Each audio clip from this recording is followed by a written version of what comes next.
So the sternum rising up, and then just brush it, brush it. And as you do this, you notice your back start to open. Notice how it affects your upper back. And your heart just open and just brush to the side. You reach to the clavicle, the collarbone, the clavicle area. And as you open do this a little bit, you'll notice your shoulders start to open a little bit. Okay. And then now,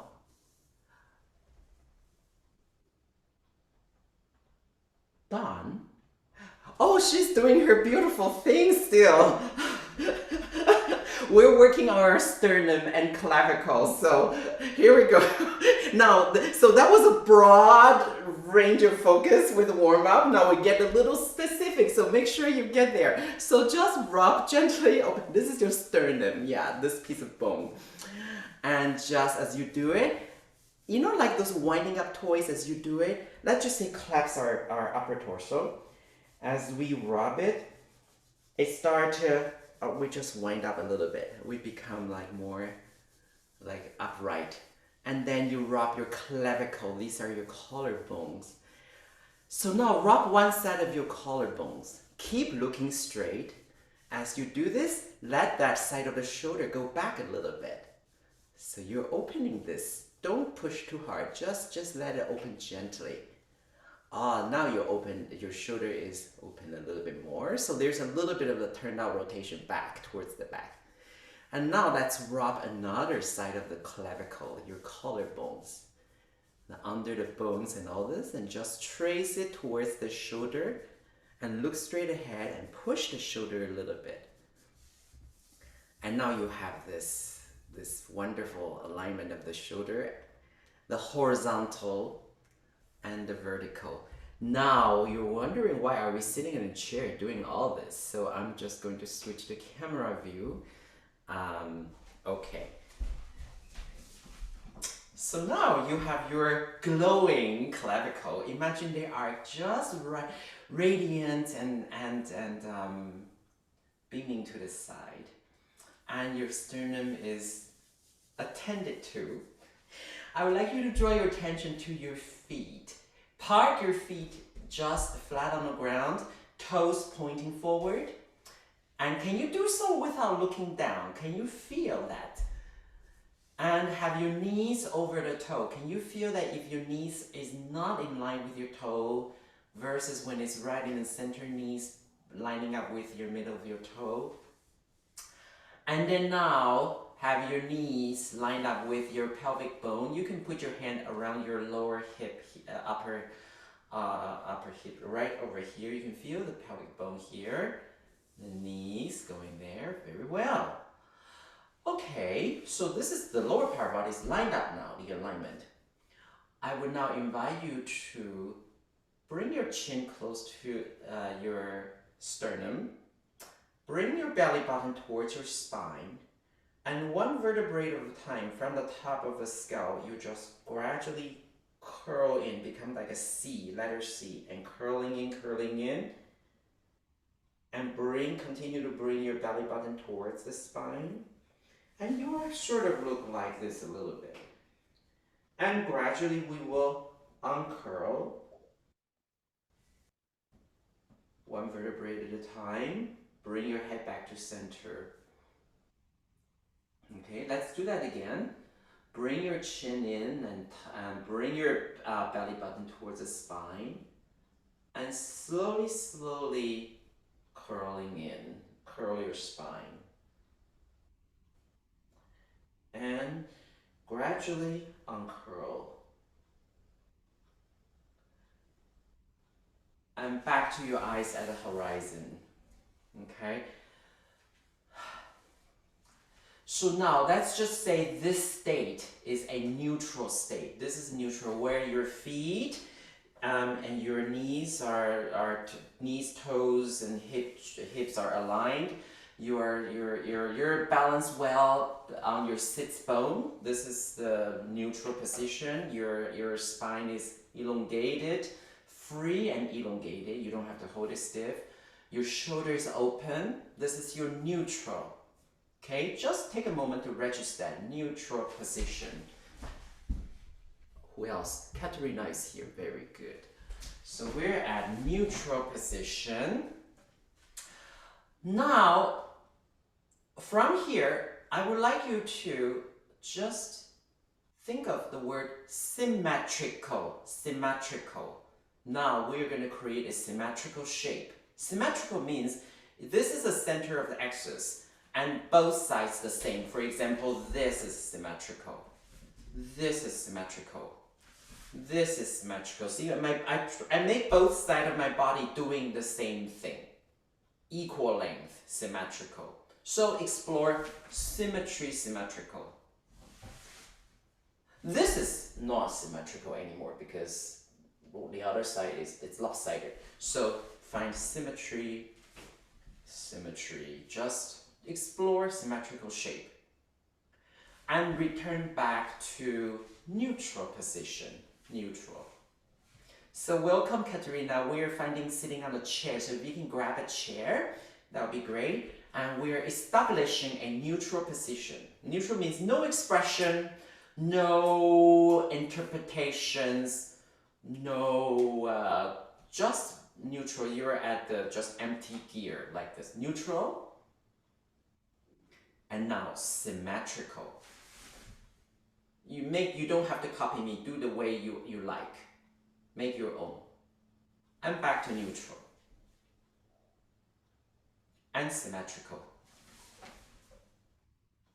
Yeah, your own. Make your own shape symmetrical. Now back to neutral.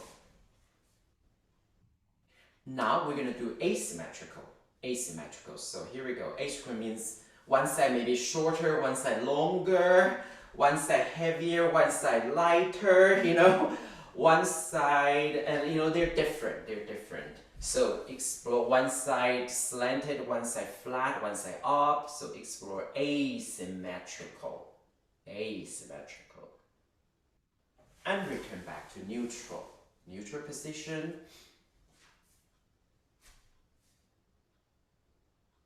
And back to asymmetrical again. Try the other side. Asymmetrical. And back. So far so good. I'm not looking at the screen at all because I have another camera here. So if you have any question, just unmute and speak up, okay? So now let's create a sequence. See, I'll share with you as we go along the pedagogy of it. So the pedagogy of teaching movement or anything is you share the vocabulary, you establish a concept, and then you turn into a sequence. You create, you use it to create, to practice, to create, to improvise. So it becomes like a movement or musical phrase. So this is the steps we're kind of following. So now let's build a sequence. We have 8 counts of neutral, 2, 3, 4, and 5, 6, and 7. Symmetry, boom, boom, boom, boom. You move in a symmetrical way.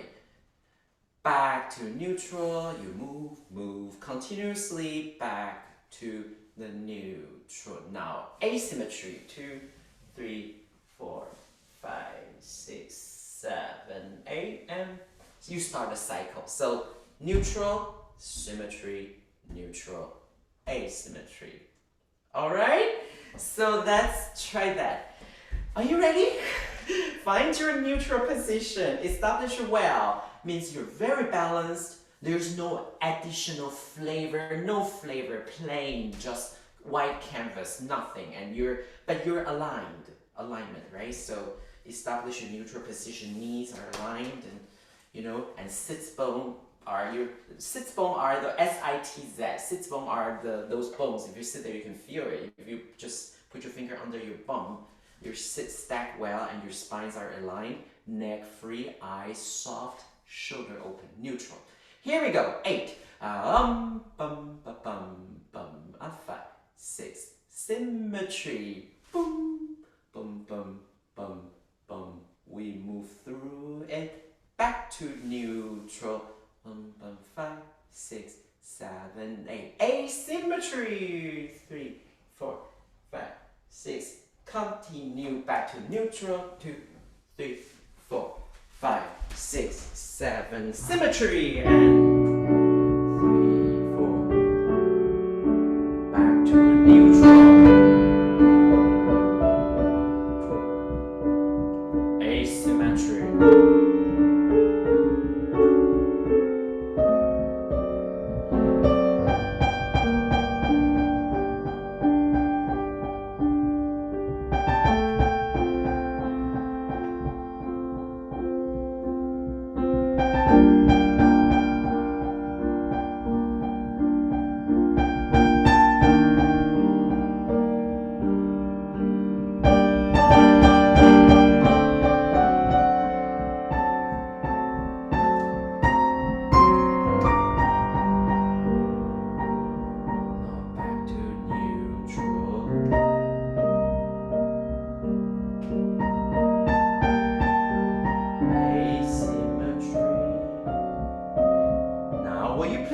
Up, stand in a neutral way.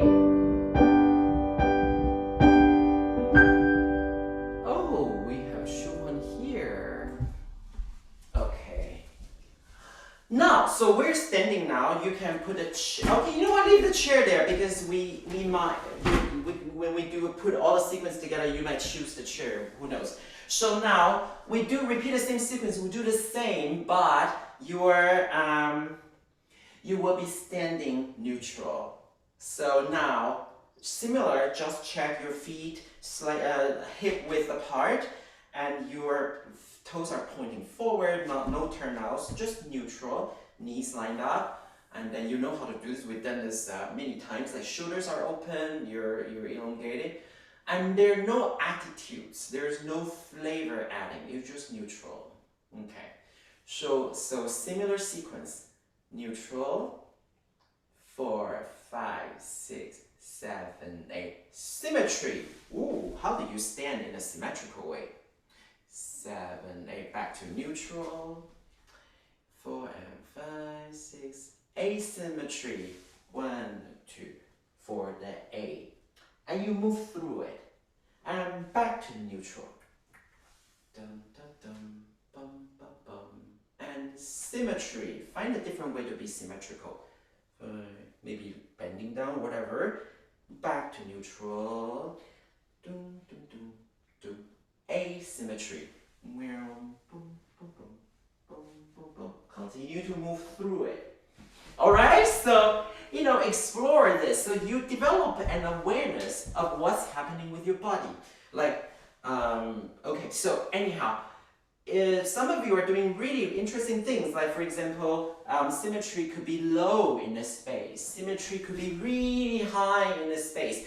The idea of symmetry as long as both sides of the axis are doing the same thing, right? And the asymmetry when you disturb challenges or get rid of this equalness, it become unequal. Unequal can be explored in many terms. Could be, as I said, high and low. Could be close and open. Could be twisted and open. I mean, you try. As long as it's not the same. Okay. All right. So let's try that with the music. So, are you ready? Starts with the neutral and.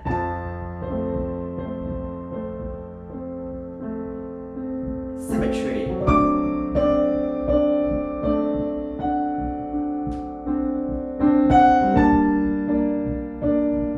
Back to neutral. Asymmetry. Growing to slowly move back to neutral.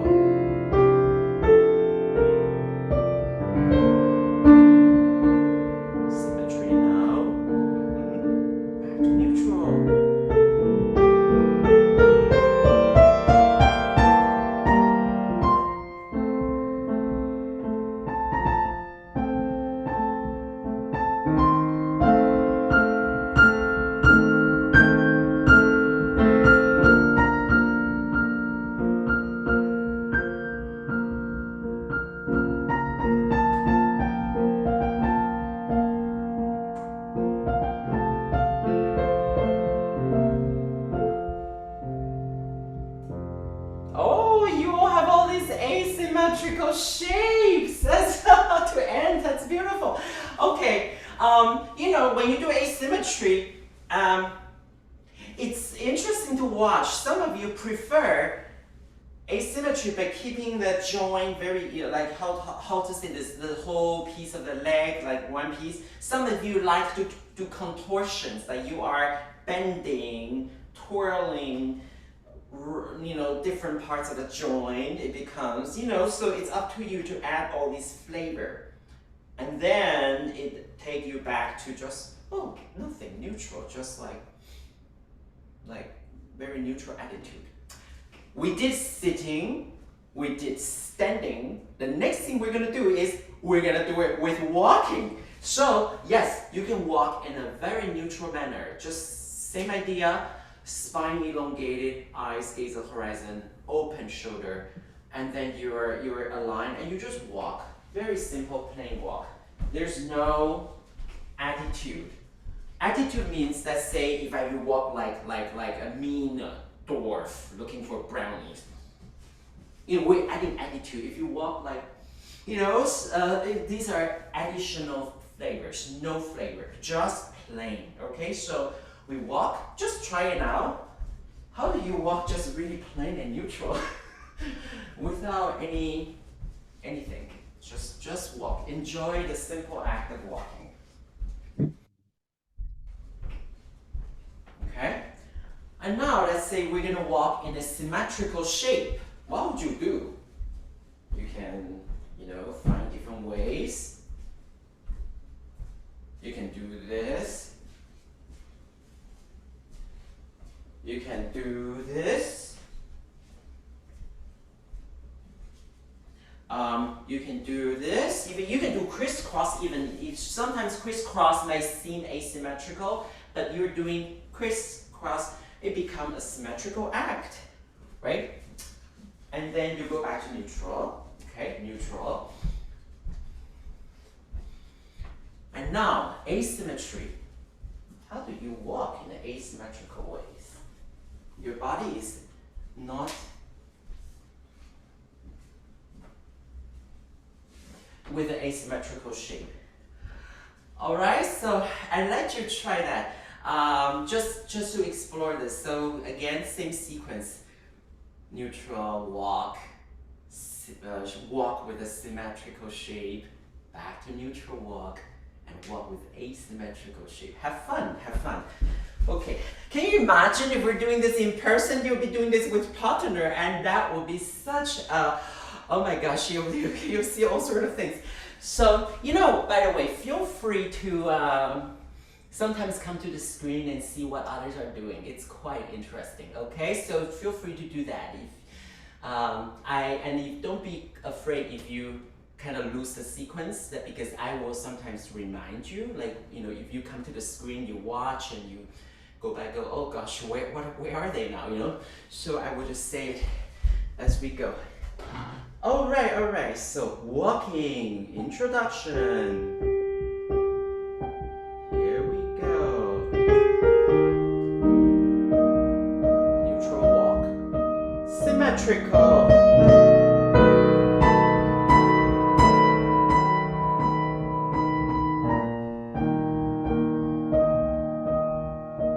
Asymmetrical.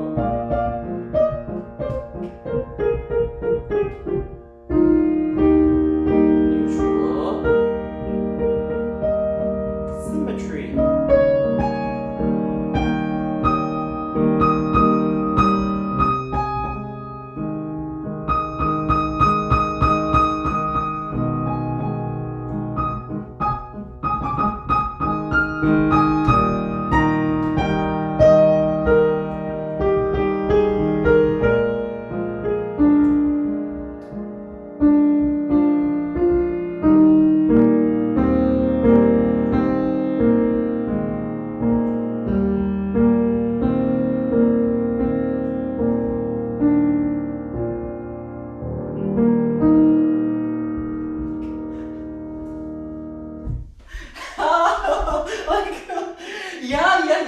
Yeah, for sure.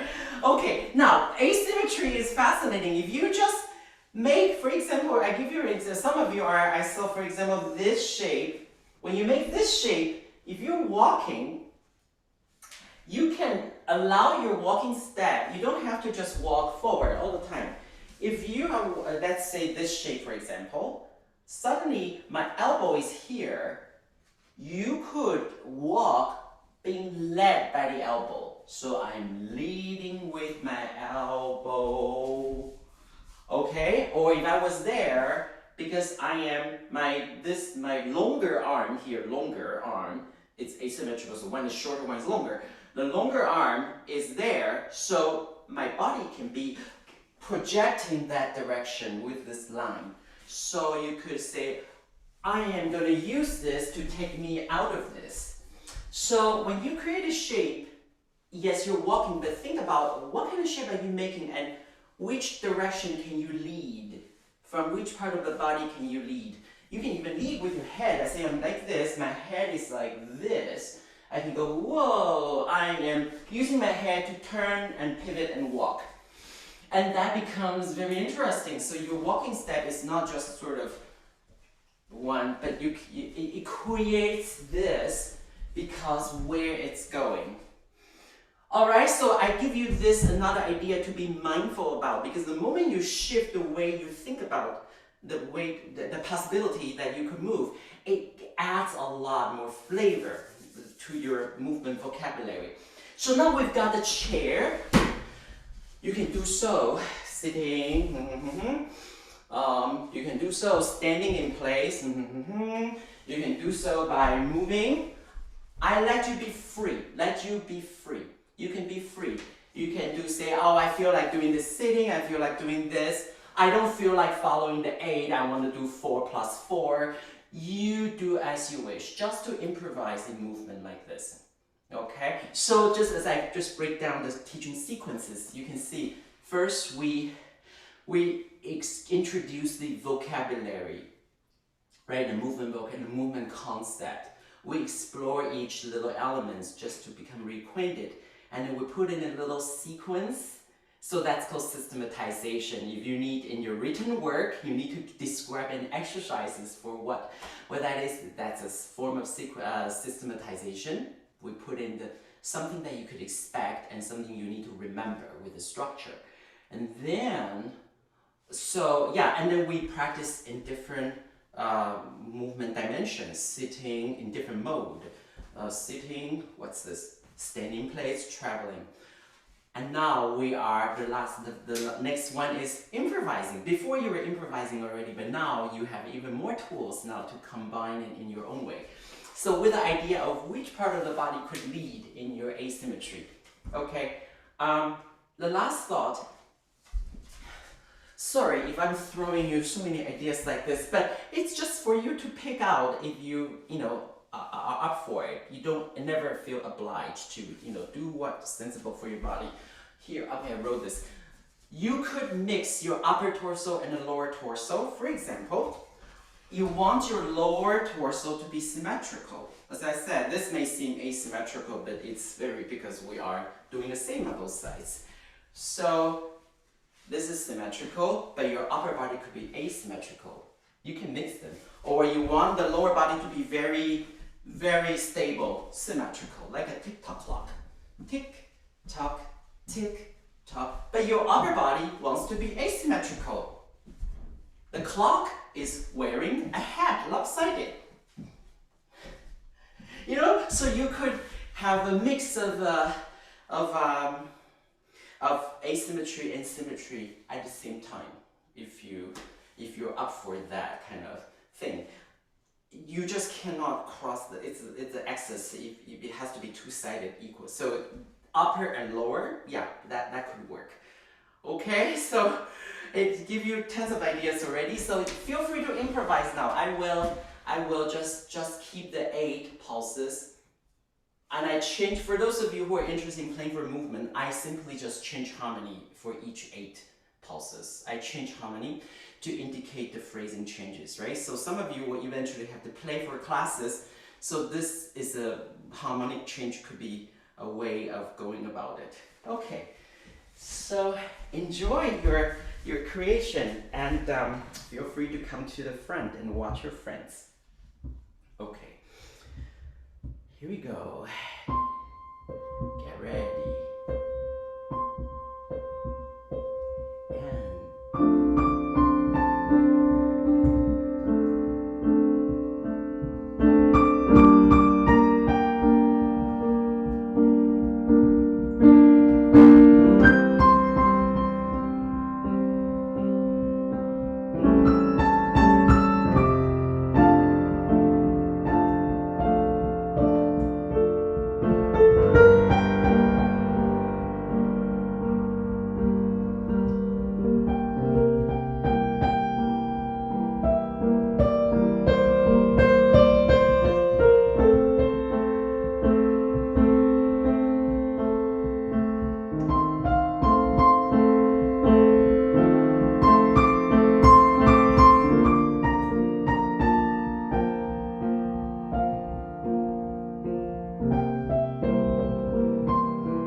Sure, you have to move actually.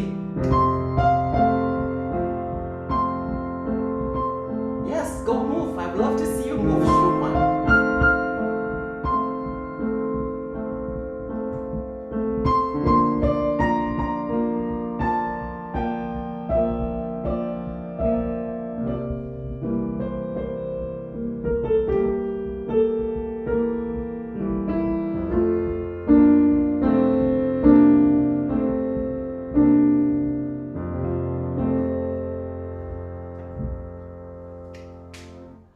All right. I hope that will give you a, how to say this, an awareness to your movement when you have to move, doing creations, doing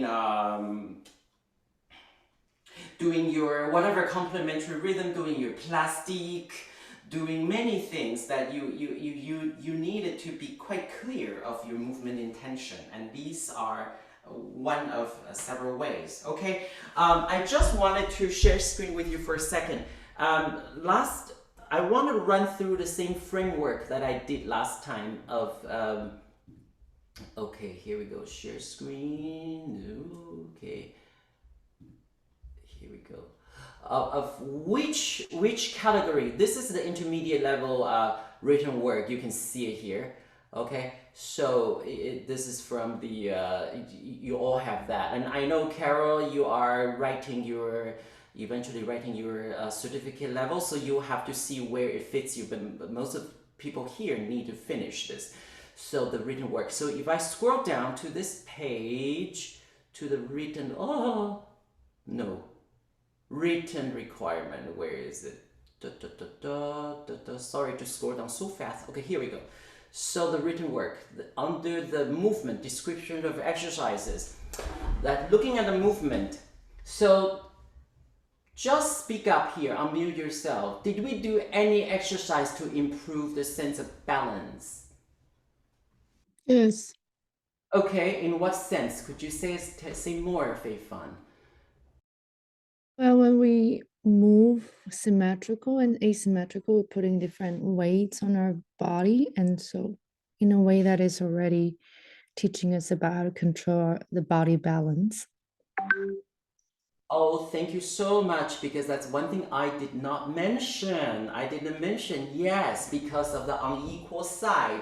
So if you only move your arms, you will not feel the weight shift. And Fei Fan, you came up with this understanding because then you were like, okay, I'm gonna do asymmetry and I'm gonna put my weight on one side of the body, and therefore, okay, and there it challenges the balance, right? Yes, yes. So it depends on the people. If you're mostly just moving then you're not engaging too much with your feet, then you will not feel that as much, okay? Great. And then now, so that could be that. What about improved sense of center and grounding? The symmetrical mode of moving would be definitely paying attention to the center of your body and grounding it with your feet. And I think even more the sitting exercises help us to feel grounded. Yes. Okay. And Claire, yes. Also, the fact that when we're out of alignment, we have to concentrate on our grounding to make sure that we stay in balance as well. So it's related to the balance. Okay, so these are the things you could write it and just to see, because sometimes when looking at exercise, it might not seem so obvious, isn't it? But as you hear people talk about that, yes, thank you. That's a great insight. Okay, what about this exercise? What about did it address improving alignment or improving? I wouldn't say just alignment, but also the awareness of alignment. Well, going from symmetrical to asymmetrical to neutral makes you more aware of what it means to be aligned. When you're neutral from symmetrical, you feel the alignment. But when you're going from neutral to asymmetrical, then you realize that it feels different. It feels differently aligned. Absolutely, because this exercise is actually all about the lines and the alignment. In fact, it's mostly about that, and the center of excellence. You're aligning this, and now you're based on this alignment. You're creating something equal on both sides of the body. Versus, whoop, you're out of that axis, and then you find a new path of the line of force in your body, in your alignment, where it is, and return to the neutral. Yes, yes. So it does a lot of that, right? Developing articulation of the limbs and the range of movement. What do you think of that, Carol? That's what we've been doing so far this morning. Everything is about, we were articulating all our limbs, and when we had free movement in the improvisation exercise, and the range of movement was, you encouraged us to think circularly and right and left and back and forward. So we were exercising our full range of movement there as well. Right. And what about the last item, the exercise for improving eye-hand coordination, or is it not applicable?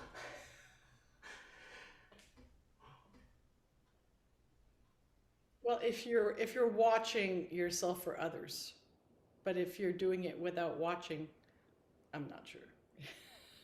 True, yes, because the eye hand.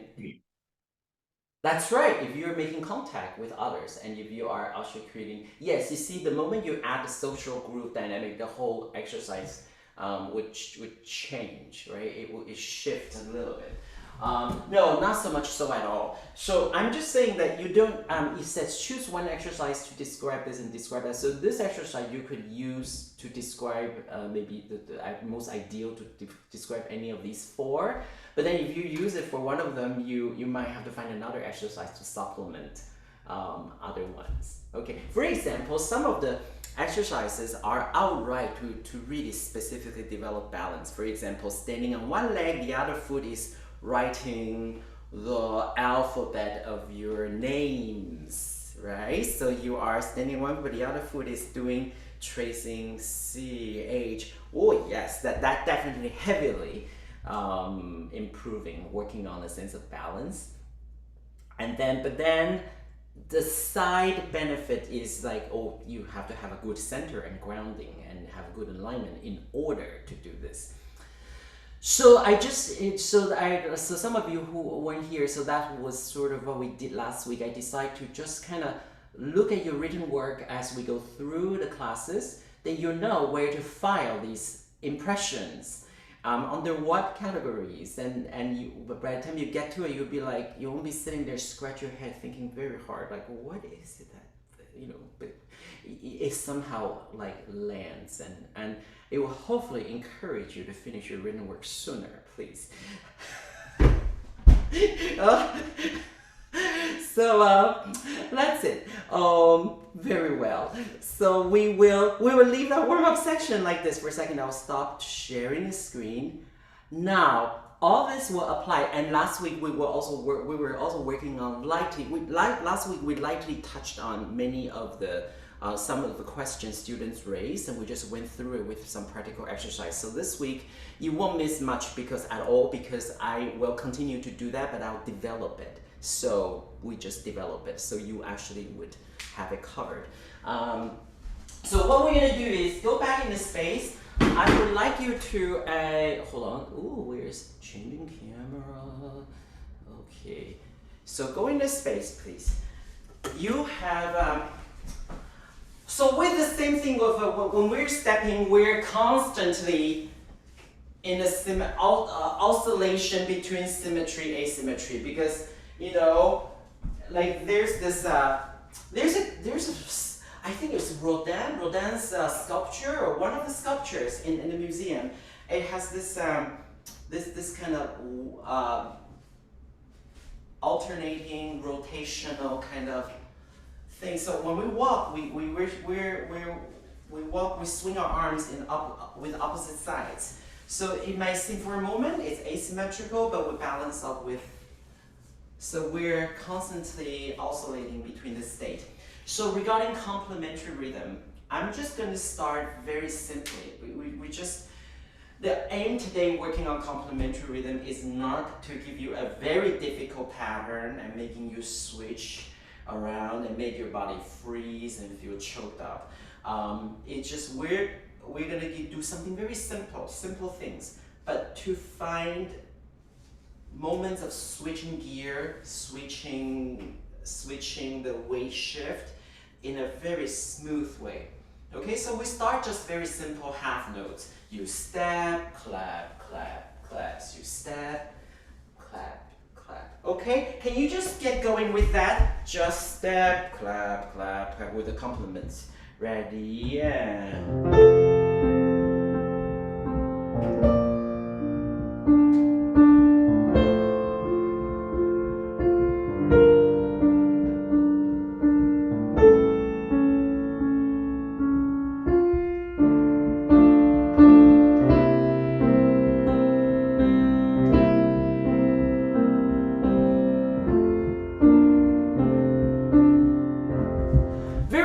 So good, you now have a feeling of that. Now we're going to refine this, even something so simple like this. Could you actually, each step is kind of take you towards somewhere in a room, So you go step, clap, clap, clap, go somewhere. And how do you go somewhere? It really, you have to energize the back foot and bring the back foot forward to shift your weight to somewhere else. So step, carry forward to here, carry forward. And in fact, when you clap, it's also sort of directing your body towards somewhere in a space. Okay, so carry, go somewhere. Now I go there. Maybe clap towards the direction you wanted to go and inform your body to go forward. So we don't just kind of mark it in place. There's no flow. So see what kind of space would you use. Ready, and we go.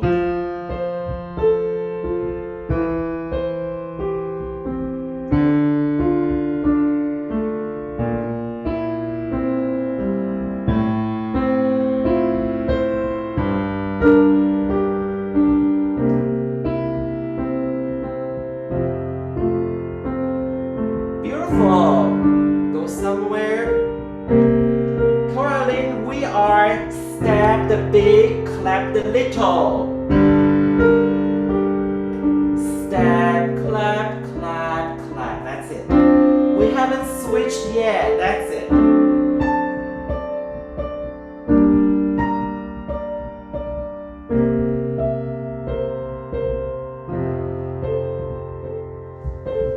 I think it looks already better. Okay, so just some observations. When you finish your step, clap, clap, clap. Bum, bum, bum. When you finish this, don't drop your arms because you drop the energy. It's like in the middle of the phrase, you playing an instrument, suddenly your hand just dropped the weight and suddenly there's no more, the line doesn't carry. So step, instead of just kind of plop, just maintain the phrasing going.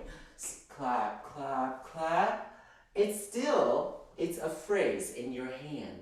All right, so remember about that. Now let's try the other way around. Last week we talked about using this, whoa, you lift up your upper torso. Suddenly you have 3 steps. That really will take you into places. Lift up, go, go, go, whip, boom, boom, boom.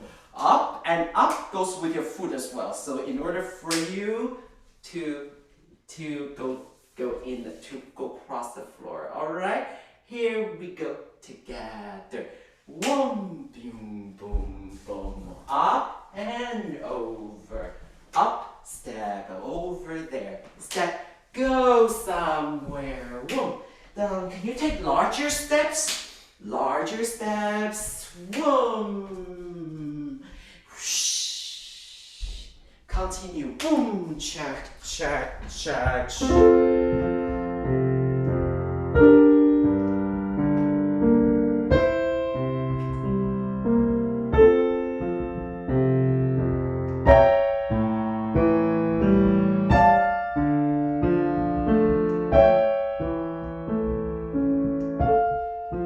Now we switch.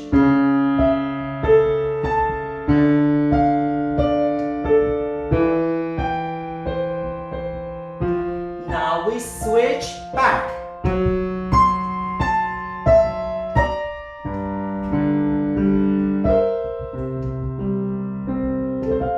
Now we switch now.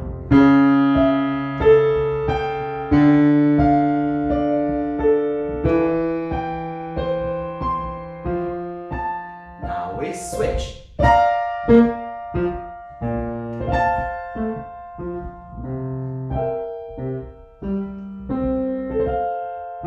Now we stop. How was the switch? Was it easier than last week? From those of you who tried it with us last week, yes? It's easier? Yeah, so you have to so-so. Yeah, some of you so-so.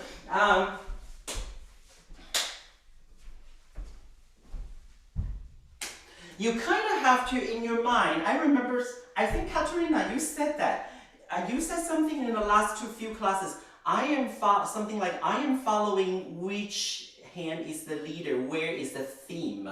So just think that, well, with half note, it's hard to think of a theme because it's a long note, just a long note. So just think that when you have the theme in the feet, make it distinct. And complement is just to kind of lightly complement, just to complete it. The idea of complementary rhythm is to complete the duration, the remaining duration, to complete, and also to make it alive, the inner life of the long duration. So it's quite vibrant. So you have step, and then now the hand is leader. Boom. So it changes the quality in the clap, you see. One is just little complements to complete. More submissive roles. Mind you, they can be quite interrogating. I was listening to a lot of Brahms these days, as some of you I was chatting with, and you know, Brahms' symphony is incredible. He used all these complements from all different instruments to build up, to manipulate the speed, to manipulate the dynamics. You know, it could be from timpani, could be from the strings, could be from the, all the instruments doing that and staggering. It's so amazing with the orchestration. So think of yes, they're submissive, but they're very vibrant. But then the moment you have this as the leader, it takes charge. Here it takes charge, and the feet follows. And it means your feet, you cannot do too heavy. Like the shift of weight, if it's too heavy, you're gonna be just dropping to the ground. All right? So let's try 2 plus 2 now. 2 plus 2. 2 half note in the feet and then 2 half note in the hand. 2 plus 2. And to practice switching gears, switching roles. Alright, so 2 plus 2. Intro. Here we go. Feet. Now we switch. Now we switch back. Now we switch again.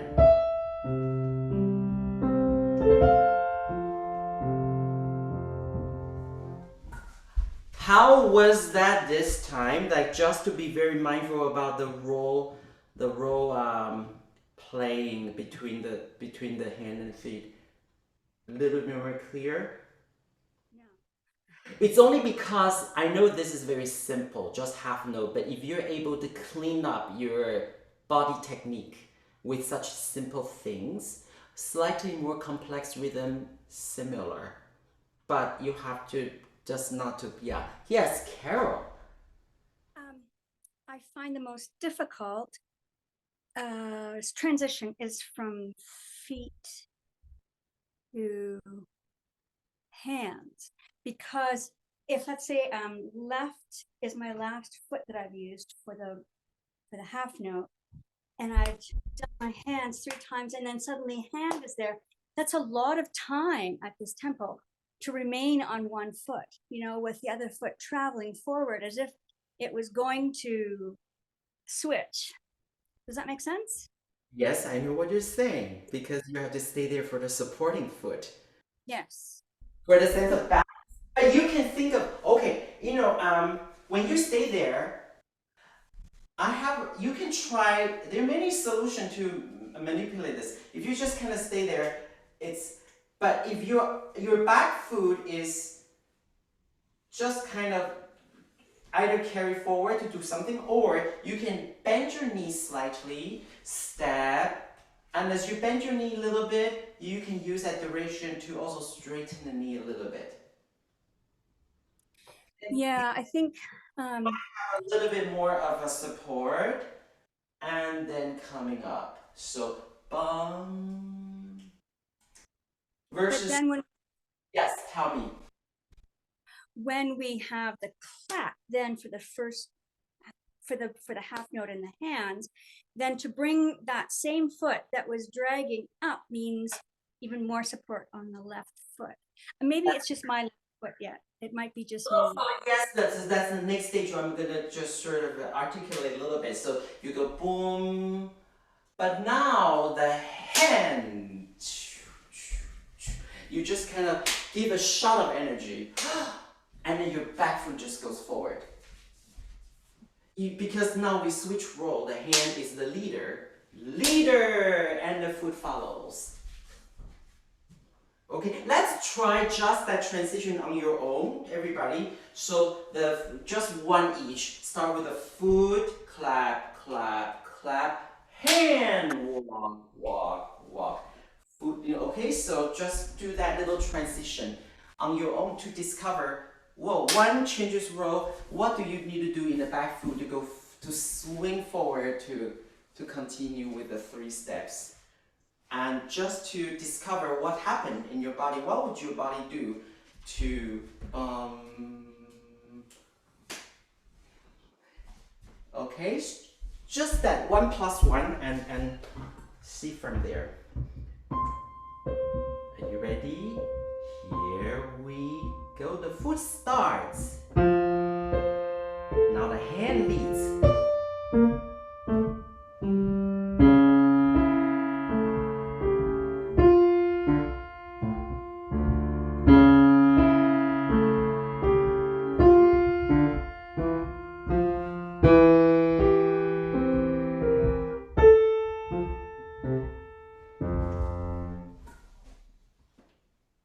Did you find something, Carol?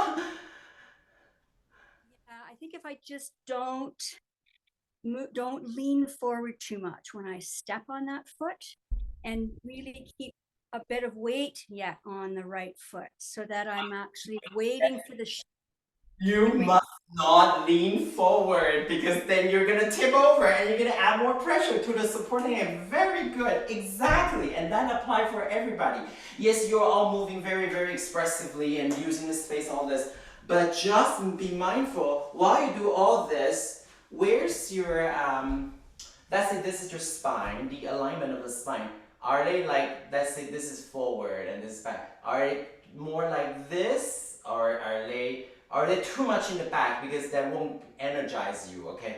Are you more somewhere here, but I wouldn't say stiffly here, but it's like oscillating between here and here, but not too much like this. Because the moment you do this, you're in trouble. And that's adds a lot of pressure to the knees. So when you step, as your step goes down, your alignment goes up. Step and up. And it lightens everything. So step goes up, and the foot. Oh no, so and the hand. So step, your whole energy goes up. Boom! But make this, don't compromise the verticality of this. So that, I think we found something. Okay, so if it's okay with you, I'm gonna give you a rhythm. The rhythm is in 4/4. So bum ba be, dotty quarter, eighth half. Okay, so let's just practice that with our feet, stepping the theme. Your hands clap the complements. All right, just do that without switching. So here we go. So this is the theme.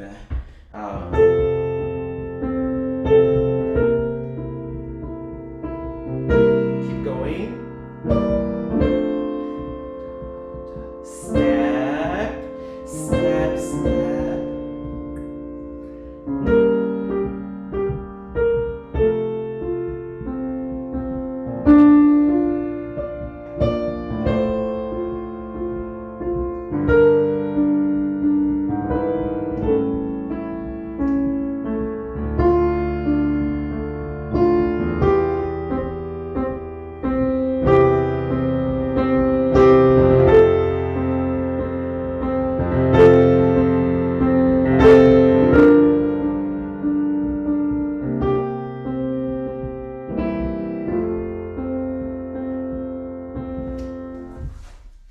Was it okay? Yes, yes. Don't look down, some of you, when you are just finishing. Ba, ba, ba, because the moment you look down, where's your weight? Your weight is leaning forward. So just look at the horizon. So the other way to check if your body is tilting forward and dropping the weight forward, and is by where are your eyes looking? Keep it open, right? I hope now you have more notes to step for the theme. You can really travel, step, step, step, goes to here, goes to there, right? Instead of just kind of bum, bum, bum, bum. We see a lot of those in the exam. I don't blame you, because in exam setting, everybody's a little bit like this, and then people tend to forget about using all the spaces and give direction and poise in your phrasing when you step. So check where your eyes, don't look down. Now let's try the other way around. Your hand clap and paint the theme. Ba, ba, bum, but your feet step. Bum, cha, cha, bum, bum. Bum, bum, bum. Your eyes at the horizon. Bum, bum, bum.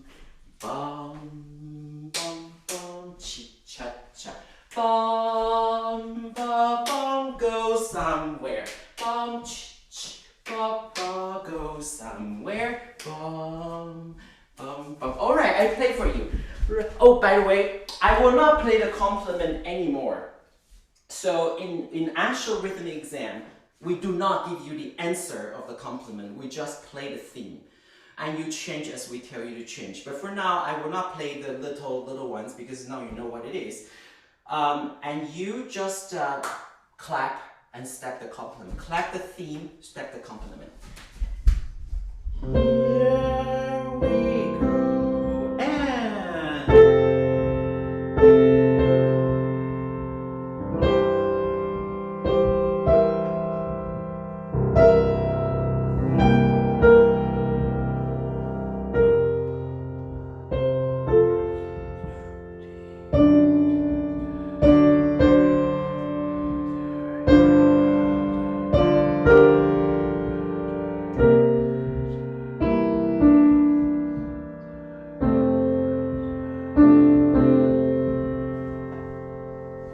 okay. So now let's practice that transition just from one to the other. So start with the feet.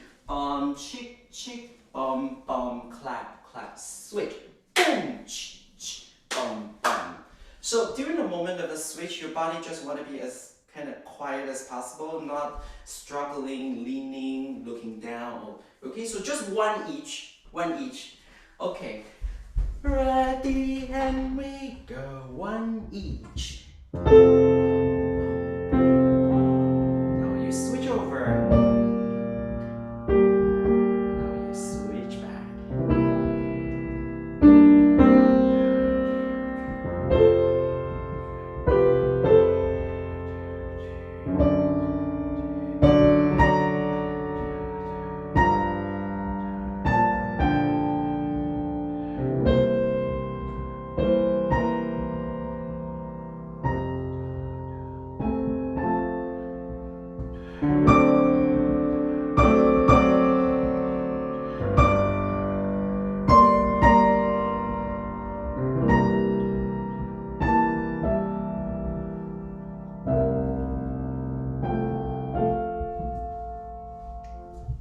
Okay, please tell me who is having a lot of trouble. Please really speak up because we can really help and just address. Because don't forget, if you have a little struggle, you speak up, everybody suddenly go, oh yeah, I kind of have that problem, so that you're doing everybody a favor. So, or if you're having, it's getting easier and easier, just tell me something, your impression, your experience. I wish we could have done it 2 times each and then 1 times each. I Oh! think just but I know that I would get it if I just kept forgetting one. One time each is to practice that transition. Boom, boom, boom, boom, boom. It's Yeah. interesting how challenging it is when the music doesn't necessarily change, but your body has to. Your brain's going, "Oh yes, make sure you change." And then if you relax and stop thinking about it, you're listening for the change rather than doing the change. Okay. When we remove some information provided in our playing, yes. It's for example, first if I do had I done.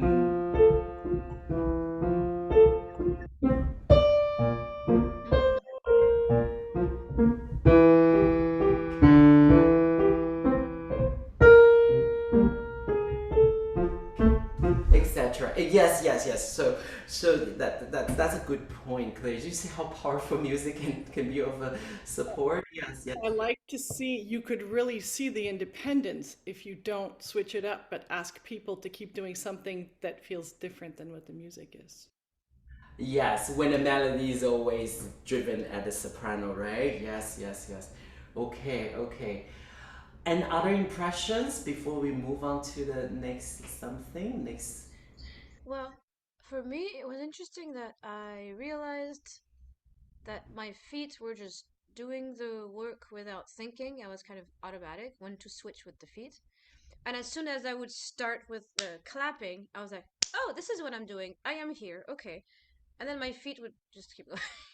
But the first clapping, I was so aware of what I was doing. And when the feet would start, I was just daydreaming. I don't know why. It's just, yeah. Yeah, so we're differentiating aspect of focus versus actual capacity of being able to do. Obviously, you verbalize well that you are able to do. It's just like you have to just focus and Yeah. The that focus is different. I have to manage my focus. But now I showed you what to look for in the body, the sensation, body, the ease and the smooth, and we'll troubleshoot certain, for example, the weight, not too much in the front, and changing role, make it definitive. Oh, the hand leads, bam, you really give a kick in your head, Mm-hmm. like kick in your mind. Here I start, da da, etc. And so practice this because it gets really easier. It's already looking easier. Okay. Now I have sent out a document before the class today. It's on playing for the complementary rhythm. All this is to prepare you for this because for you to play for that, you needed to know the feeling of it in the body. So you play with the awareness that there's the body in the sound. Does it make sense? It's very easy to turn into a finger exercise. The pianist just kind of play. But how do you play with certain way to direct the body? This is for the certificate improv exam. If you're at an intermediate level, this is really nice to try, but you don't have to feel like, oh my God, I must get this. Just even if you try one phrase, two phrases, it's very nice. But for the certificate level students, you really, oh, here we go. I should just start to share screen now so that everybody's know what I'm talking about in case you, where is it? Ooh. No, not this. No, not this. No, not this. No, not this. Oh, here we go. That's it. I know from my past experience working with people, if I just say, go and, here's a complementary rhythm and go and play and say change. They come back, they often just go, oh my gosh, this is very difficult, very overwhelming. So I decide, for once, I'm experimenting with this. I sort of have peeled orange for you. So I composed a not necessary and it's just a very simple melody. I already wrote a melody for you. Your job is to find the counterpoint, the complementary rhythm. This task for the certificate candidates for your improv exam is given to you 2 weeks in advance. So that means you can compose it, you can memorize it, you can play it. Okay, so then you will have time to clean up your counterpoint. It means do not double the leading tone, the thirds, no parallel, that kind of good stuff.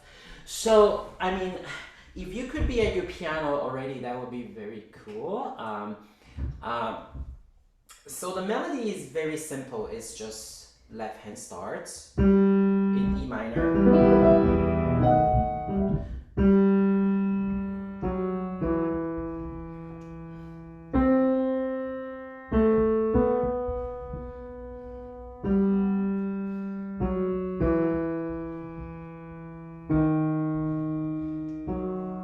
And the right hand take over. And then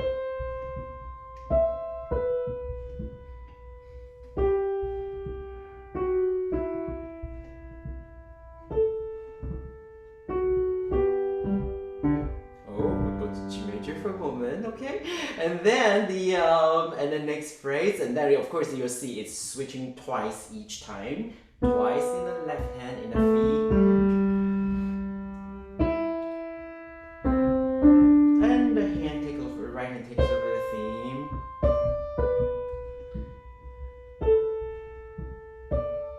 Last phrase, one each.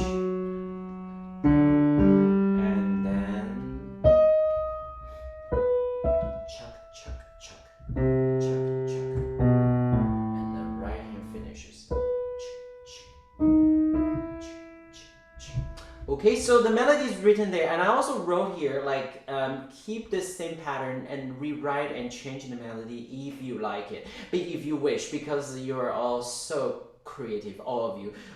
So you might hear it differently, or, just change the melody. I'm just giving you this. For some of you who wants to just have something, not to worry about the melody and just to focus on coordinating this and do that. And if you wanted to create your whole melody, please go ahead. Really, that's okay. So now let's look at the first part. I give you an example.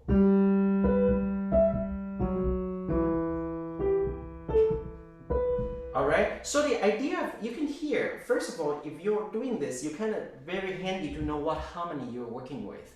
So it's sort of loosely based on, not loosely, it's based on E minor tonic triad. So you have this, then your right hand will know kind of what to fill in naturally. You fill in the chord tones to complete the chord in a sense. And then you have a complete chord, and it's a passing tone. And you can do,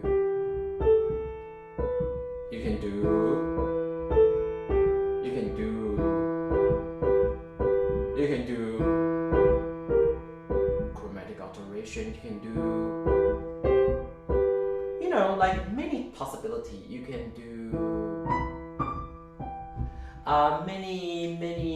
many figurations as you wish, and you go on the next chord, next bar, that sort of subdominant chord. You can go back to the tonic, or you can go to the dominant as you wish. Then that would change the filler, right? So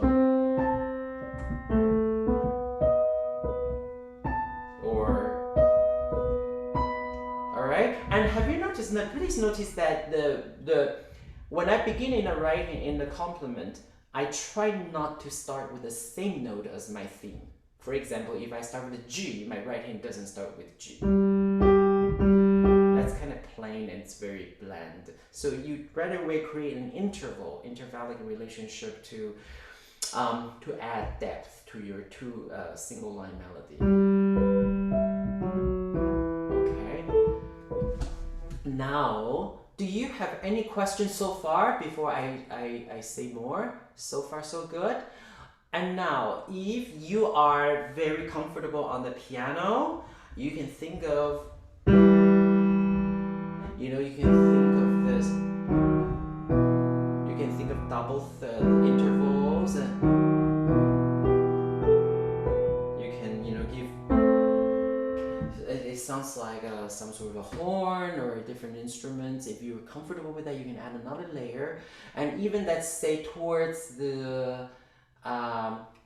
measure 8, when it goes to here, obviously we're going to G major. There's a dominant of the G. Here with the G, feel free to add another note underneath the G in your right hand. You see, I have a B and G in my right hand here. You can add that. If not, you will have to somehow provide a third in your left hand with a B. So maybe somehow to complete, with a third, with a B in there, if you don't use the right hand. So you can maybe, you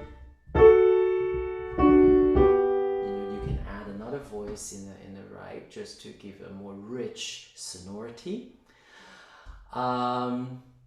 Whenever you have those little 3/8 notes figure, give direction. So instead of doing,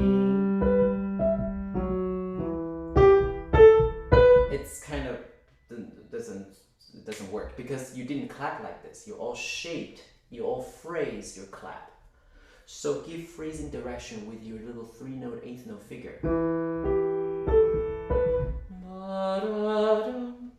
Then it's very musical.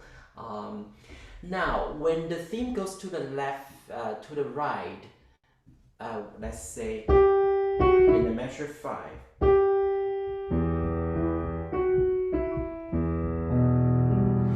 This is favored rather than, because we do not stomp either. When we kind of, our feet go forward in space. So you wanted to break it apart. Your foot, step, step, somewhere. So somewhere go somewhere versus.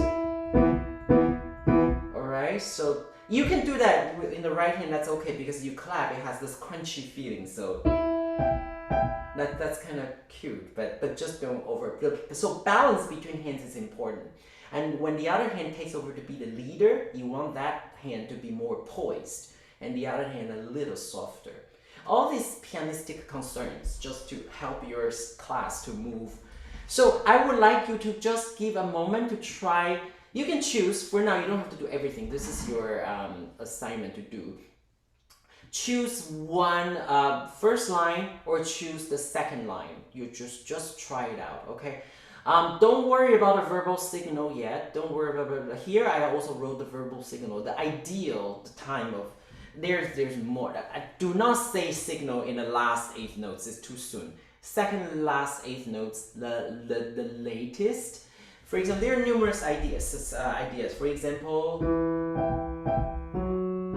and we change. If you start to say and we change with 3 words, that would work because people hear you say something, so they kind of already knowing about you. Or you can say change right on the second eighth notes that you play. Or you can say on the second eighth. Change. Kind of correspond with the entrance of the hand. That also work. Okay. So I leave it to you, but for now, don't worry about it. That's something you need to practice. Focus on making good music, sensible, harmonic counterpoint.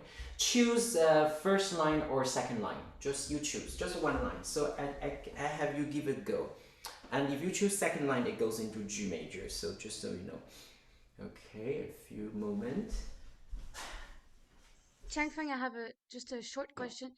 Yes. When I liked the and you change, and then when you suggested the change, it kind of feels like almost a rubato every time at the end. And I don't know if it's meant to be like that, but we have to stay at the same tempo, right? Well, yes, you are absolutely right to stay in the tempo. So maybe let's say change. Okay, thank you. Yes.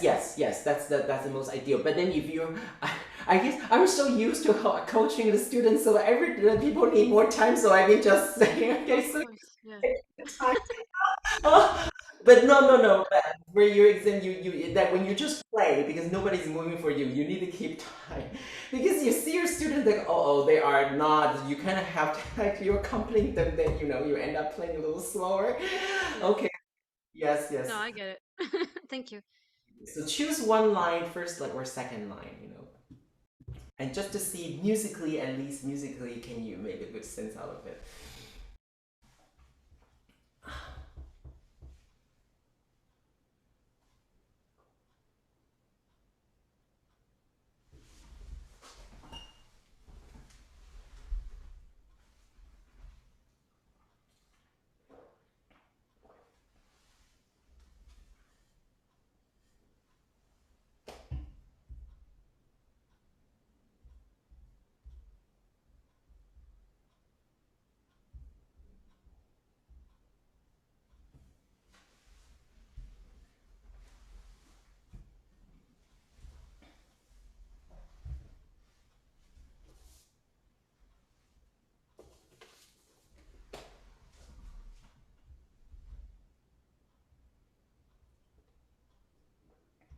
And feel comfortable to write it out. It's the empty space is for you to write it down.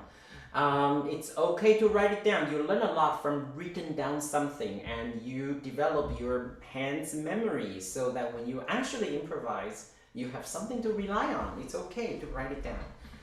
And as I said, this is 2 weeks in advance, so you can compose this.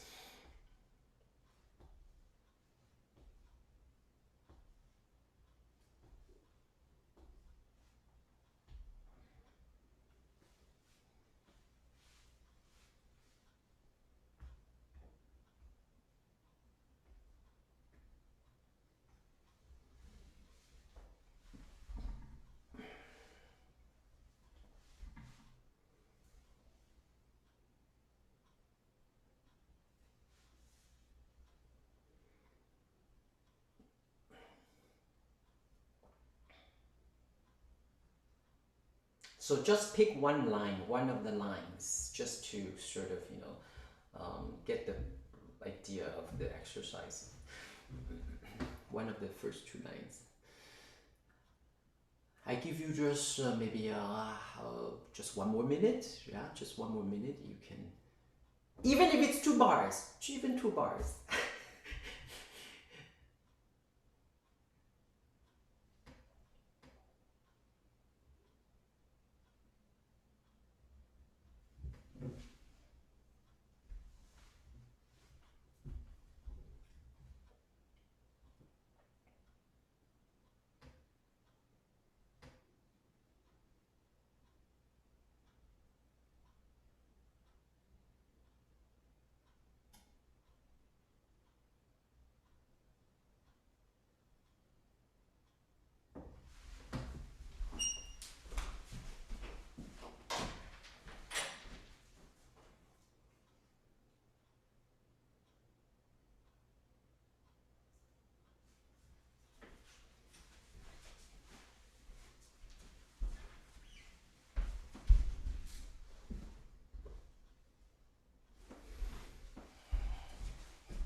All right, all right. So, like I would love have someone just to sort of share with us what you've tried, and I won't be able to ask everyone, but I would definitely love to ask some of you.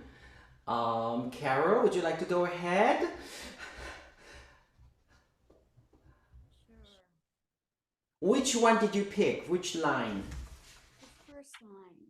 The first line. All right, all right, all right. So by the way, when I'm coaching Carol, so it applied to everybody. So you will all learn from this experience. So do listen to her playing and the commentary. Okay, here we go.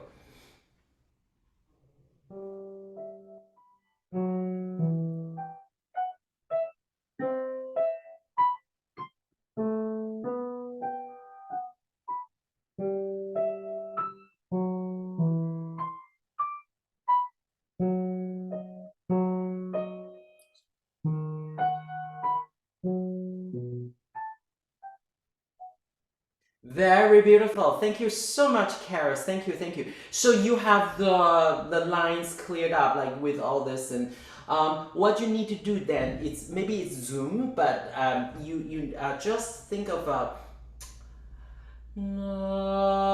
la la versus la la la. Okay, and then and then just give shape to your. Oh gosh, Joy is in here, but I don't know how to get her in because I'm doing screen share. Okay, sorry about that. Hold on. How do I Just Oh, remove the screen for a minute. okay, so so I'm gonna stop sharing the screen. There we go. Did she get in? Joy, Joy, Joy. The Joy. Oh no, she disappeared. Oh well, she'll try it again. Anyways, so ba ba ba. Think of instead of 3 notes, think of one little rainbow. Can you try that again? Yes.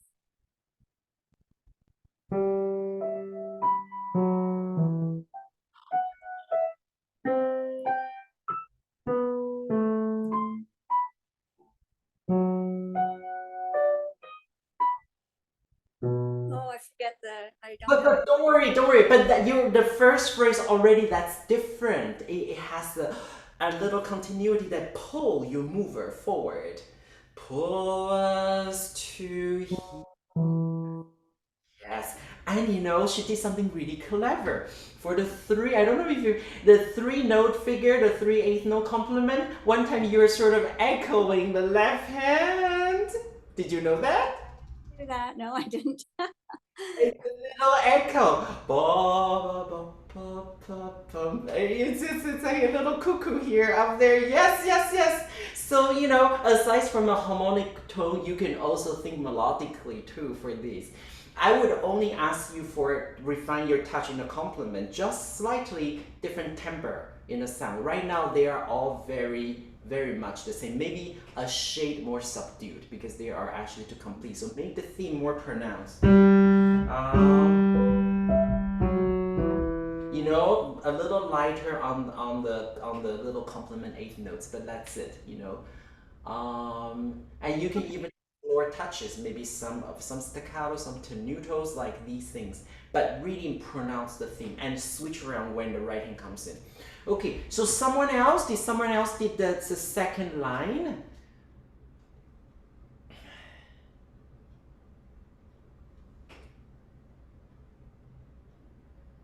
Okay, I did, but I keep making mistakes because I can't remember what I did. Did you write it down? You can write it down as I said. You can. Yeah, I didn't. So there you Well, go. why don't you want to go ahead and just try it anyways? Yeah. I'll try it. I'll try it. Sorry.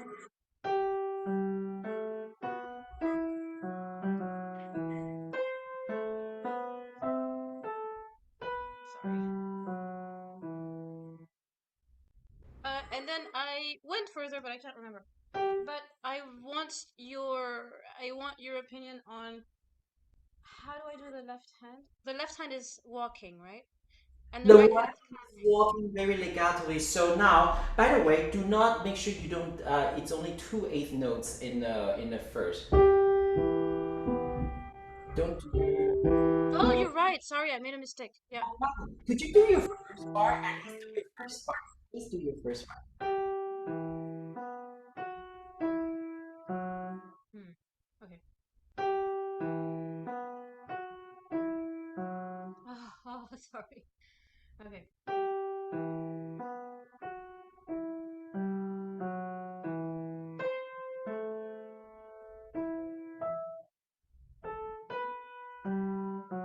Mm-hmm.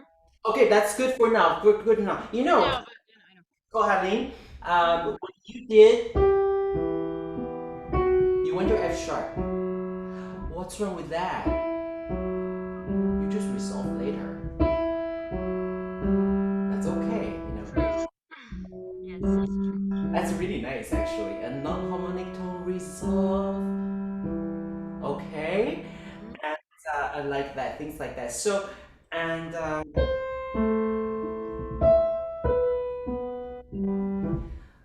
oh, joy appeared. Wonderful. Okay. Now, so same comment I give to Carol. So just think that people are walking and giving phrases. Ba, ba, ba. And your hand, when you get a half note, don't get passive. Don't just sort of sit there. But inside of you, you have to feel this half note is continue. Ba, ba, ba. You are holding it, but your awareness is continuous. So you go to ba. Then you have a longer line. Mm-hmm. That's the first try. It's already very good. So you can start to refine these in your. The clapping, Mhm. it doesn't have to feel like clap, clap, clap, right? I can also do You can legato for the save, clapping. save the Yeah. clap. Chum chum. You're clapping in two different places in the flow. Yeah. So then, unless you want to do changing character, you know, Right. that's different. You know, if you're at first just aim for this, and then when you feel very comfortable, you can start to tweak and all this. So that goes for everyone. If you just feel okay, this is getting very comfortable, you want to add some trinkets and and things like that, go ahead. You want to change the melody, go ahead. I gave you such a simplistic melody. It's very simple melody. But you know, and feel free to get rid of this and just follow the same format, create your own, and you write it. But how you create this is the same as whatever rhythm you'll be given 2 weeks before. It's just the same principle. Okay. Who else? Just we have time for one more person. Who else would you like to? Okay, Fei Fan, please go ahead. So we go to the third line, right? Okay, sure. I didn't. I'm sure if you like. I only asked you to focus on either choose line 1 or 2, but you can do third line, no problem. Oh, sorry. Okay, so I'll do third line.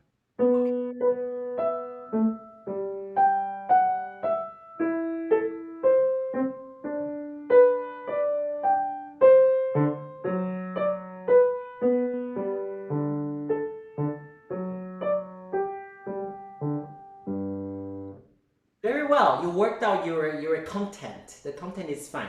Now, so with you, then it also apply to everyone. So you, when you have the compliment, make sure you do, for example, don't hold it because Oh, right. Yes, it's 8 notes. Yeah. no, so don't hold it through. And the other thing is, she gave us some very lively and little detached characterization. It's lovely, eh? I would encourage you to check your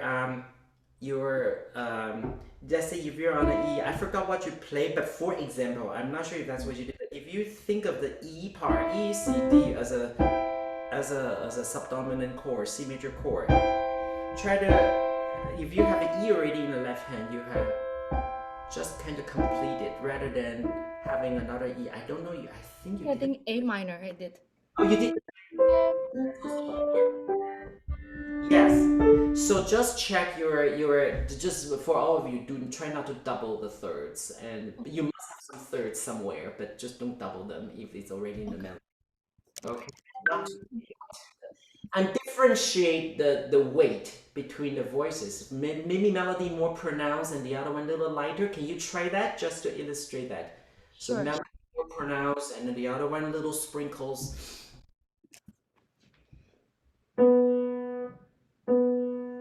Oh, third line.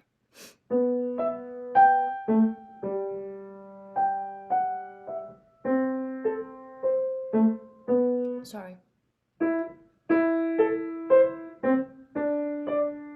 Oh, I can't double that.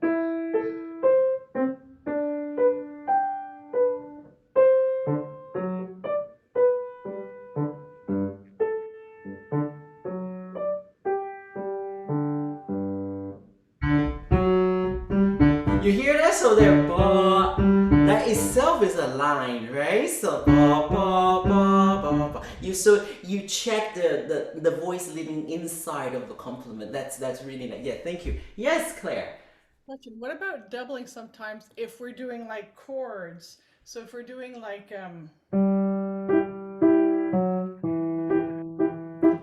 within my 2-note chord, sometimes it's going to be doubling.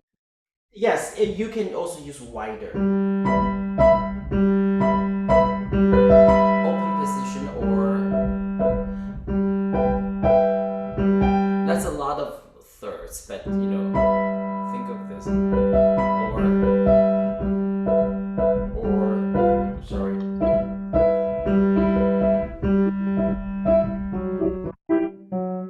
I can't do that because I'm doubling. Not that you can't, but it Not doesn't. But this is still better than double the leading tone, I tell you. Okay. Just if you must double the thirds, I mean, but just do not double the F sharp or the D sharp. This is no. Do not double the leading tone. Okay. Okay. So I'll leave it to you. I wanted to tell you. Who is here? Kara, you're here. Katerina, you're here. Dan, you're here. Good. 3 of you. You are in my in-person class. Show up next week. You have job to do. You will play this for the class, and they will step this. Okay, so be prepared. I just want to tell you, but try your best to show up. Okay, so I will do that with them, and then they will do this, and you play for them. And you will see, okay, to support an adult body, oh gosh, like it's like it's different. Like you need different weight in your sound. But online, this is not possible to feel and until you see. In your exam, you will not be playing for anyone. So but then the point of this is that you start to play for rhythmic lessons. Last week, Daniel already was playing some exercise for me to practice playing for the classes. So anyhow, so I just wanted to toss it out to 3 of you. Good. And then now, I would like you to get out of your chair and get over into the space. I would just play, you just walk the steady pulses, and I would like you just to sing very freely to what I give you. You don't have to sing what I play, you just sing very freely on top of the harmony I give you. Just be very free, sing, but you step the pulses. Okay, so this is the pulses. You just step very comfortably, walk, walk, and you're sing on top of it. Are you ready? Here we go.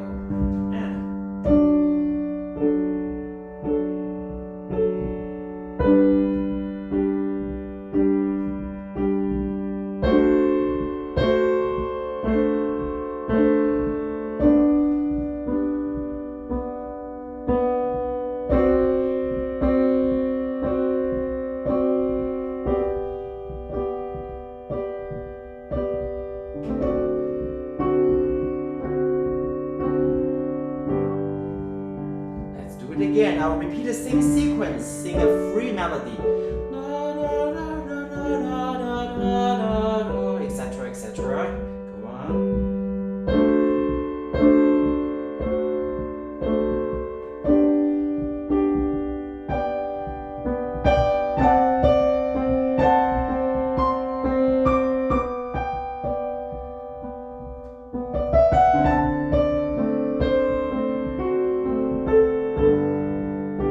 One last time.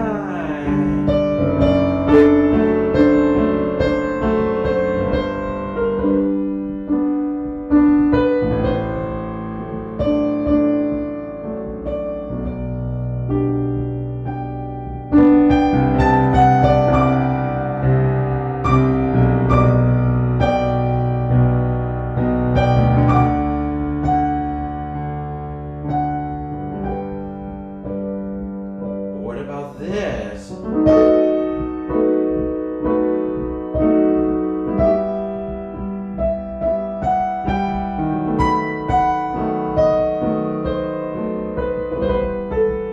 Continue to improvise a melody.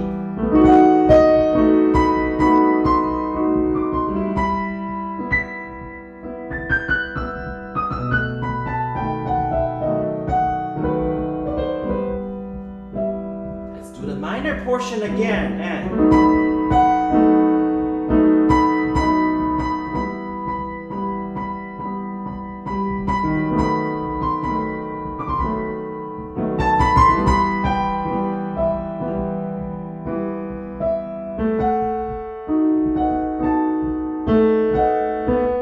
Sorry. Here we go.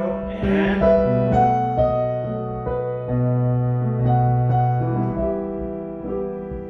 continue with major.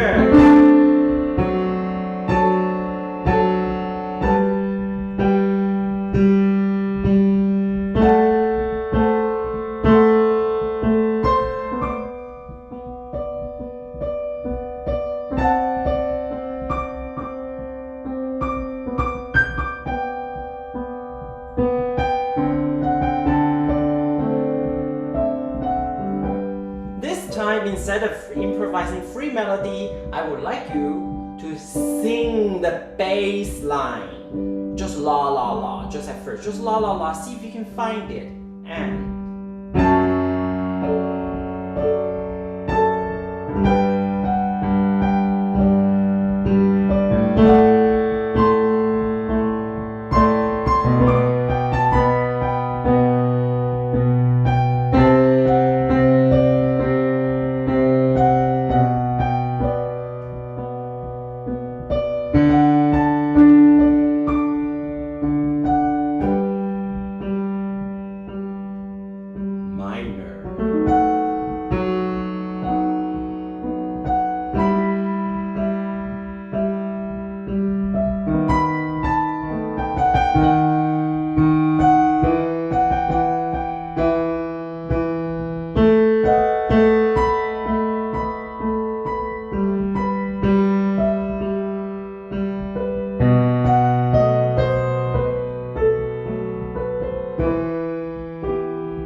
Okay, so I'm following the exact sequence, so it's stabilized. Were you able to sing the bass at least la la la? Okay, okay. Okay, now what's next? Okay, what did you want to say, Carol? Recognize this. You sent it to us a few weeks ago. Oh yeah. It's from the same progression. It's the same progression. I just want you to just kind of like get it through hearing it.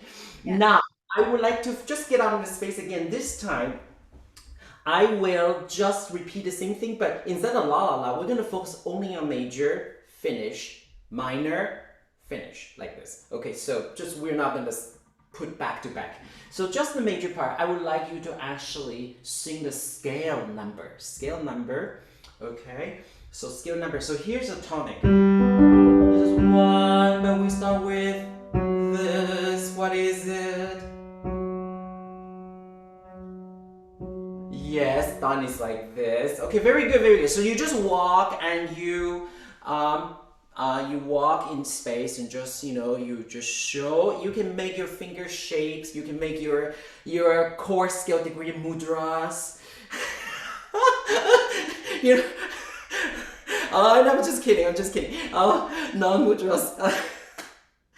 But just 1 or 2 this. Okay, so that you walk and you are you're gonna sing the scale numbers. Okay, here we go. Here's one. Same exercise, but now identify. I will keep the same sequence. Okay. Ready, off we go. And 7.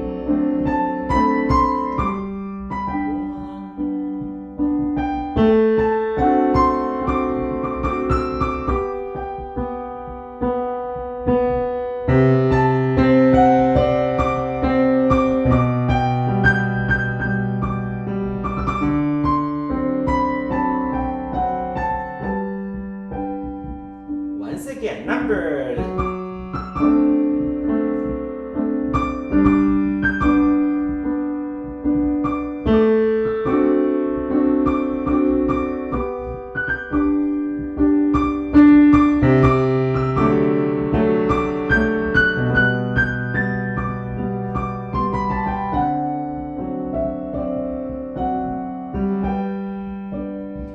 Now with solfege words, fa diez, fa sharp, fa,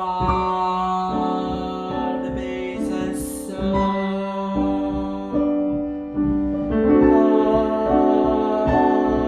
La, si, do,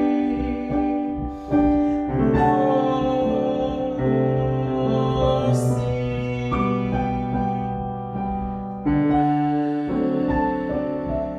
re, sol. Let's go to minor now. Minor, this will be the 1, but the sequence doesn't start with 1. It starts from here. Are you ready? Ready, and 2, 3.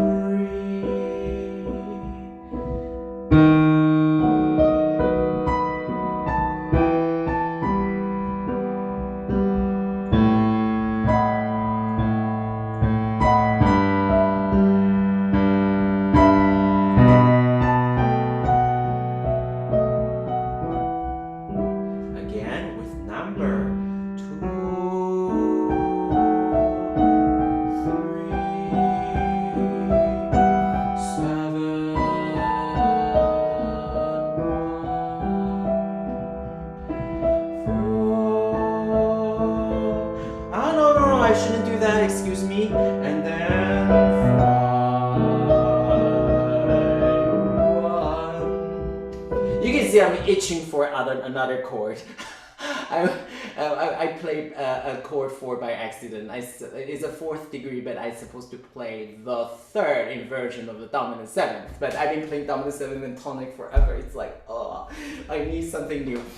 Anyway, so this is just to go to our exercise. Could you please go to the piano again, and you can look at another sheet we have here. I'll do screen share in case some of you are needed to find it. I couldn't find it quickly. Dom 7, where Here we go. Okay, this is the sheet we're looking at. So I would like you to, now on your own, please, I would like you to actually, you play it yourself. Like just choose the range that you're comfortable, because recognizing also, like for some of you, you are in the different places. Some of you recognize the Roman numeral symbols very quickly and be able to sing it, but then finding on the piano is something need to be more familiar. Some of you are very quick finding at the piano, but then attached with hearing it and, oh, this is actually called 5/6/5, is need familiarization. So we're in, and some of you are fine, that's good. Then, you know, I encourage you to transpose this. Oh, okay. Bye, Fei Fan. Okay, and then so now, so I would like you to actually to start with just finding in G major, and you have find a range that you're comfortable with, and using one hand to play, just to feel what it's like to, or both hands at the same time, like one hand after the other, the left hand. What's 5/6/5 in G major feels like to play it?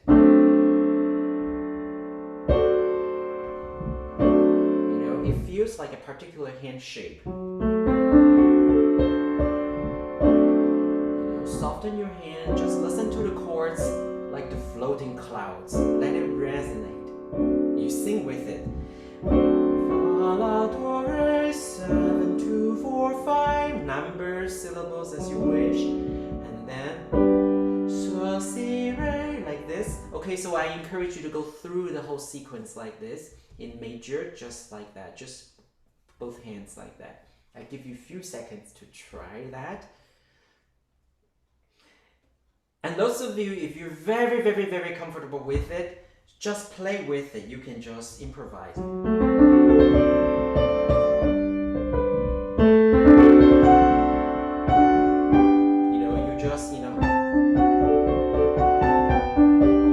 You start to tender into figuration and improvise on it. And some of you practice, like, finding a hand shape is very useful. Do that.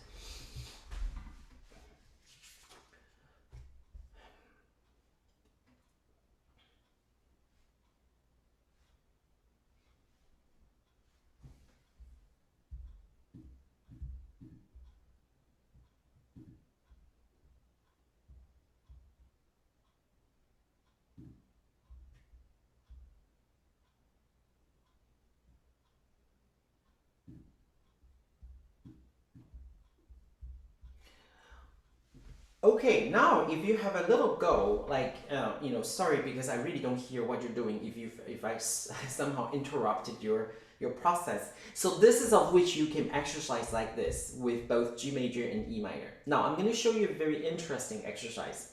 Well, it's not that interesting actually, but if you just take, say F sharp, A, C, D, Fa, Fa, dièse, La, Do, Ré. The bottom note, the bass, you always use the left hand to play that single note. Your right hand play the other three. Like this, okay? And then when you go to the G chord, so, si, re, again, the left hand use one finger to play the G, the bass, and the other two notes use the right hand. Just do it like this once through, and I will tell you the next step.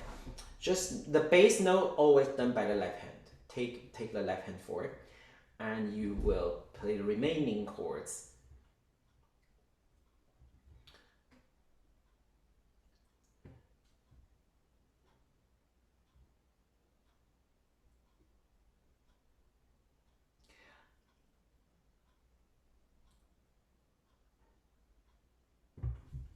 And if you're kind of done with that, I would encourage you now, use the left hand that you play that bass note, pretend that you play it, but you sing the bass. For example, 7, you don't play the bass, but you can pretend your hand is on top of it, so that you could 7, 1, 2, So your voice, replace your left hand finger playing the bass, but you play the remaining voices in your right hand.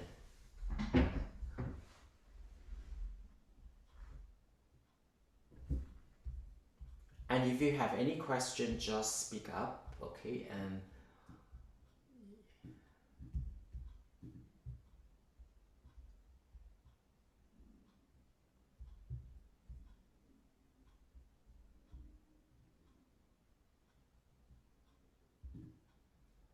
okay.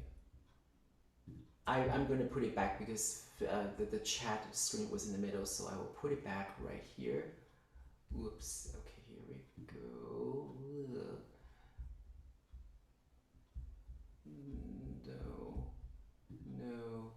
No, I'm not screen sharing. Here we go. I know some of you need screen sharing.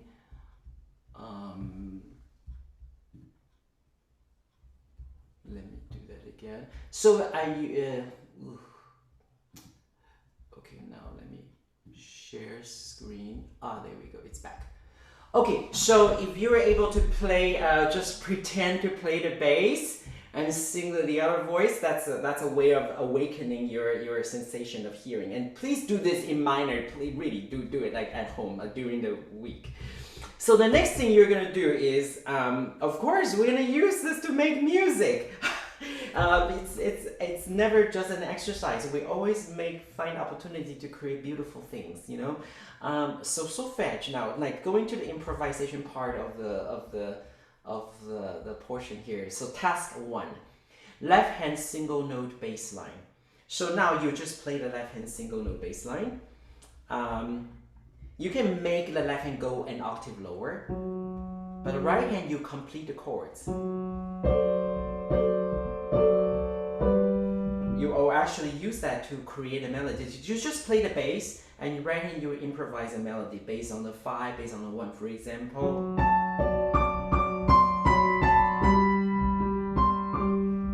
And then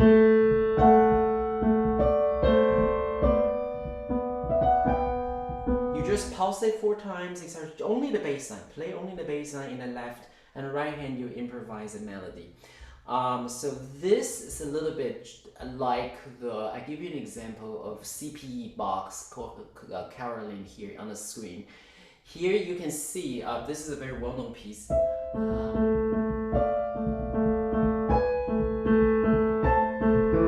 Okay, so here you can see down in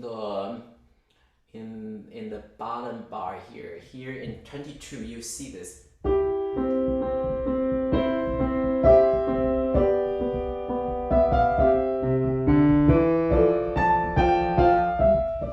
Etc. So that's what I'm asking you to do, something like this, but with your here.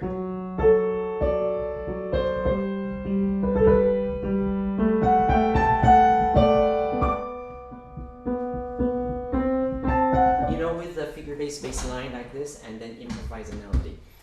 Please go ahead and try that.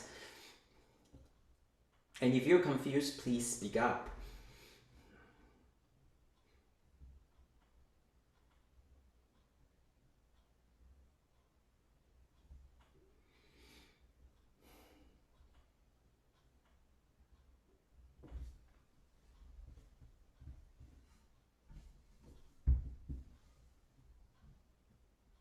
So here your left hand is just single note bass line following the given progression.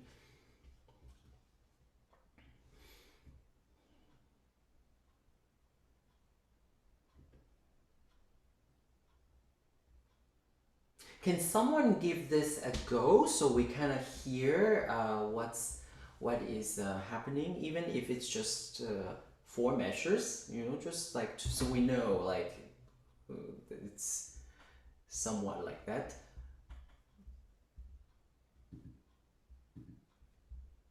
If you can just unmute yourself to volunteer, because I'm keeping the screen here, I won't be able to see who raised their hand. Hi. Who is this? Katerina. Katerina. Okay, hi Katerina. Hi. So please go ahead. So single note bass line and play a melody.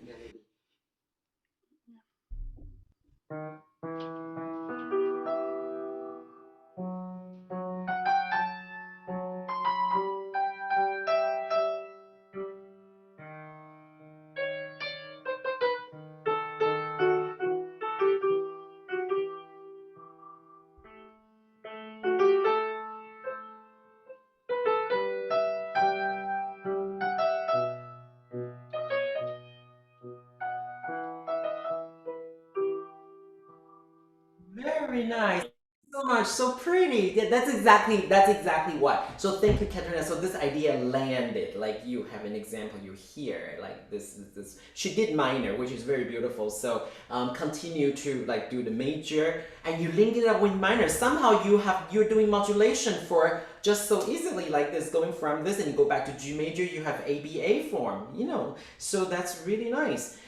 Using simple means, and you're using inversions, right? So using inversions of the dominant seventh. Now the last task, improvisation last task. Left hand, you're going to use all the chord tones, put in a particular rhythm style figurations, and right hand you create a free melody. Think of like Mendelssohn songs without words.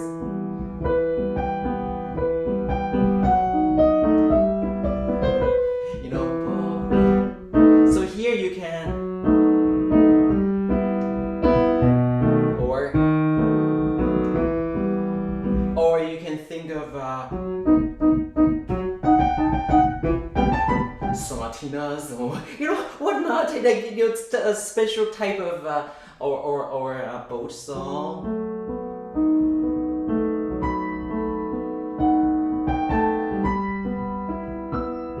You put all the chord tone in the left hand, and think of a style, and you decide. Think of a meter, and you improvise on top of it.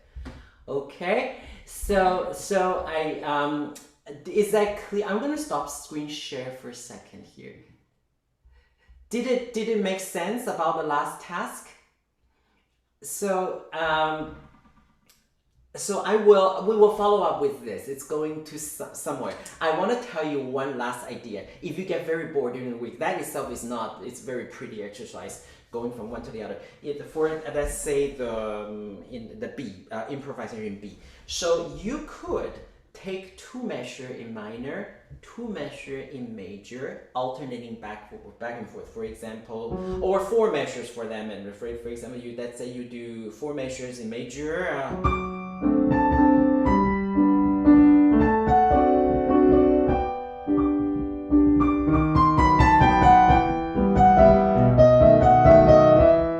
I just combine like 4 measures, another 4 measures. You just changing track, or you change every 2. So it's work as a 2 measure set, and it's you can go around like this. Okay, so that's another very amusing way to, and it's not, I hope it's not too difficult. It's in G major, E minor. If you get, again, very bored during the 2 weeks, go out to 4 sharp, 4 flats and enjoy yourself, transpose it. So it trains your harmonic hearing when you do 4-part dictations, as well as your keyboard harmony, keyboard improvisation. But changing style is very important, changing characters. So before we say goodbye, I just wanted to go through with you. Do you have any question about today's class? Everything is understandable and like doable. It feels like doable. Okay.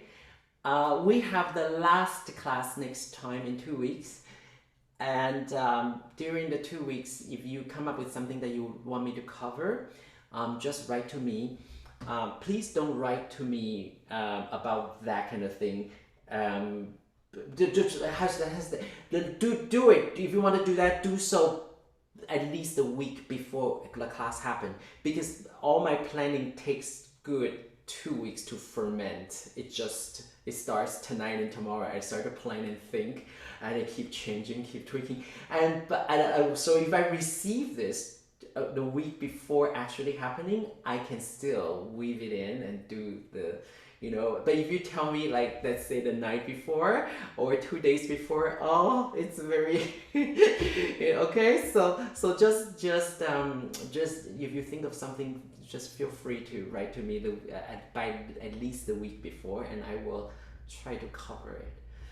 Okay, so Carol, Dan, and Katerina, you have some job to do next time, please, but it's not stress, because if you compose it, if you write it down, you just play what you write, and it will be very pleasurable and very nice, and they don't mind practicing. Everybody needs to practice it. So 3 rounds, 3 people, it's okay.